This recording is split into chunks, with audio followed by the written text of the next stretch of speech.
For today's video guys, another barista naman tayo guys. Sayo sa buntagon na order nga hot coffee. Nagbutan na ko dyan og baso kay na mo dine in nga coffee ay coffee. Pag na guys, while waiting ta dyan guys, syempre tarong dyan nato dyan kihugaw kay itong mga ipambuhat dyan din. Nakita ko yung picture nga nindot kay kanang nindot og agi sa latte art. Pag na guys, syempre gibot nga na nato dyan og milk ang picture no kay mama natong steaming. So ana gyud barista live guys, wa pa may nag-open guys na customer chala. Then after ana guys, way galing ko dyan guys gabi. Mag-ubay na lagi sila dahil galinya ron bay. Way gibutang ko dyan kuan guys sa picture of milk.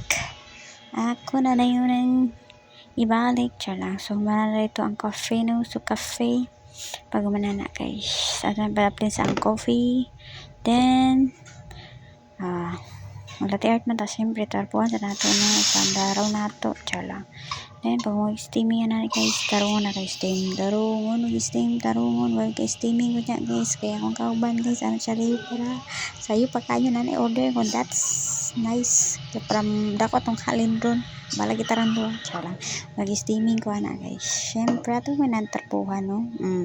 Pag dili mo gay jang milk char pag na syempre atong tiktoy tulo tak na pag katulo tak kay ang nag-foaming na guys siya guys. Pag na guys, latte art na si manang pag na guys. So araw na tong latte art kay magwapo na maning customer chalang joke lang ay ang pagyan na guys is kuan senior no. So tarong na to check latte art sa moda na ang ganap for today's video guys. Sayo sa muntagon natay orders. So thank you for watching guys, I love you, thank you for the latte art chala, bye bye.